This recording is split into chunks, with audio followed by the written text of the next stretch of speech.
Hello and welcome back to Quell. Now, this video is in relation to a question I received through my LinkedIn page, and it was all around emergency planning in respect of workplace violence.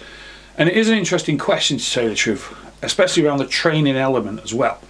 You see, why do we need it?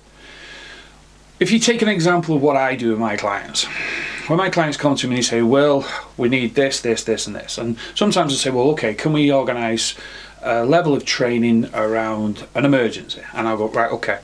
I also straight away say why, because why?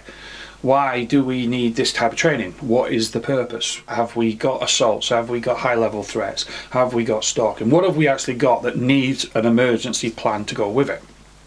And it's interesting sometimes because it doesn't matter what sector I'm working within, because there's different levels of risks and even different types of assaults that happen in each one. So let's take an assault as an example.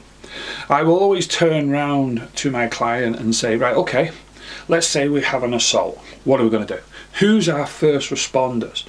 If it's a lone worker, or it's someone in a shop, or someone in a hotel, or it's somebody in retail, as I just said, or anybody that's working in housing and care type thing, or local government. So who's our first responders?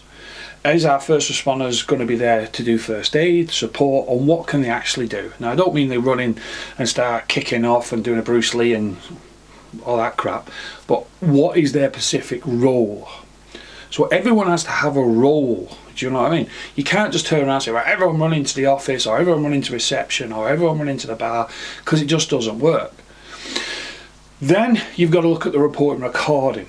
How are we actually going to do this? How do we gather evidence? How do we collate information on what's actually happened? And that's very important. Now, apart from the support element, which I'm very much into, discussing with colleagues and staff, how can we support you after an incident?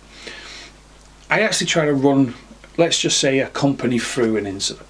So if I'm working in housing and care, I'll have an incident in a communal office, communal room, where, say, something goes wrong with two tenants. I look at it within the bars and nightclubs. I'll say, right, okay, we've got a disturbance. Don't forget, all bars and hotels do have a degree of security, but might not have the security on at the time. So what do the staff do? And then I'll look at it within retail. If we've got someone doing, which I'm coming across a lot lately, openly coming in and stealing items. And then it got to a point of where there's a physical contact. So I always ask my clients the last thing. Don't go over the top and try and think of every incident on the sun. Stick to the basics. Assault. Highly emotional individual, and possibly a threatening individual, all taken from the consideration of your risk assessment.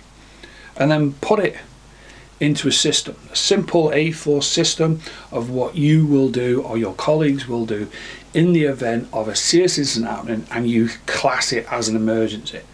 And remember what an emergency is. Thank you for watching. Please continue to send comments. Please continue to follow, like, whatever you think's best. And I hope you all have a great day. Bye for now.